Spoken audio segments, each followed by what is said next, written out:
Keto fam? Ethan and Becky here. We're going to show you how to make this delicious, delicious Lavash burger. Posted some of it online. Everyone keeps asking me, where's the recipe at? How do I make that? So I decided for my first recipe tutorial, I'll show everybody how to make this delicious Lavash bread burger.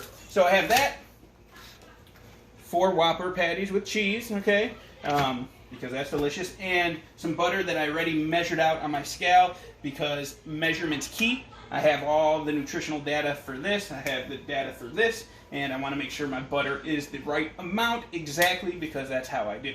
So what I'm going to do is I'm going to start off turning on my stove. We're going to go ahead and rock it out at a 6, okay? I'm going to throw this butter in there, okay? Got my spatula, got my Lavash, got my burger. So while that is melting, I'm going to go ahead and open this up. You can purchase these online at your local grocery store if you're lucky, or you can contact the company and ask them, how do I get your Lavash bread? All right. So what we're going to do is we're going to take out one sheet. Now this bad boy here has a total of 12, was it 12 or 10? This whole thing has 12 net carbs, so they just changed it. It used to be 10, now it's 12, that's okay. We're going to go ahead and rip it in half, because I only need half of it.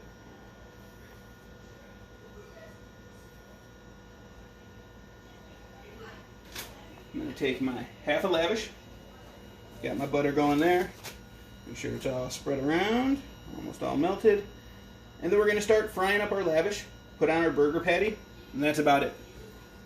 So again, the butter's melting, almost done. And I'm going to go ahead and plop in my half a sheet of Lavash, my 6 net carbs right here, which is the bulk of the carbs, a little bit in the cheese and the beef, but that's about the bulk of it. Now I do 1 meal a day. So if you don't eat 1 meal a day, this is probably way too much everything for you to consume. I would recommend half the amount of burger, probably. So we're going to throw this bad boy in, just like that. And what we're going to do here is we're going to take our burger patties and we're going to plop those bad boys, oh that's beautiful, right in the middle, okay? Right in the middle, that's it. So now we have our burger patty cooking, we have our Lavash bread, you know, in there, or whatever. We're going to take our spatula and we are going to just go ahead and wrap this bad boy up. Now since it's a Burger King patty, they're a little bigger than a lot of the other places, so it's just a perfect fit, okay? It's not too big, not too small. I like to kind of have a little bit of a wraparound, which will happen McDonald's or Wendy's, but I just love that flame broiled goodness, right? All right. So we're doing just a little frying. It's going to be a minute or two, then we're going to flip it, and it's going to be a nice golden delicious color. While I'm talking about burger patties, because that's one of my favorite things to do, Five Guys is by far my favorite of all of the chains you can go to. I don't know if that's technically fast food or not, because you kind of go in and they cook it, but if you have a Five Guys by you, beautiful. All right, so here we go. We're cooking our burger patty up here, just beautifully. Make sure it's going real good, all right? And it doesn't really matter, I found, if your burger patty sits out 10, 15, 20 minutes or so while you're waiting. That's not enough time for any bacteria or anything, but during this process you kind of reheat that back up and it always tastes fresh and delicious. So as you can see, I'm careful to not have the butter burning because it's butter. If you want to use ghee or clarified butter to make sure you can go a little higher on the temps, that's fine. But yeah, just cooking it. I can see right here, you can get right in here, Becky. You can see it's kind of starting to brown around the sides. That's a good sign. That means we are on our way to Burger Town, USA. All right.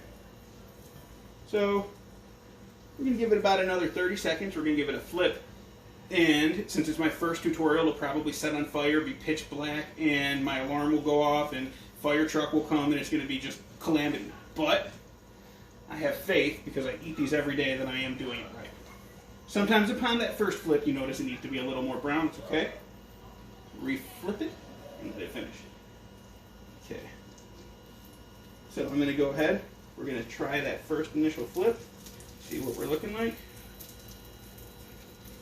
Okay. As you can see, it is cooking. We got a nice little golden brown going, a little extra tear there. It's okay. It's going to break my heart because it's my first video, and that never usually happens, but we're going to just go with it. So now, this isn't exactly as brown as I would like it, so once it's time to flip, before I'm finished, I'm just going to go ahead and give that another like 30 seconds or so just to get it extremely perfect. Oh yeah,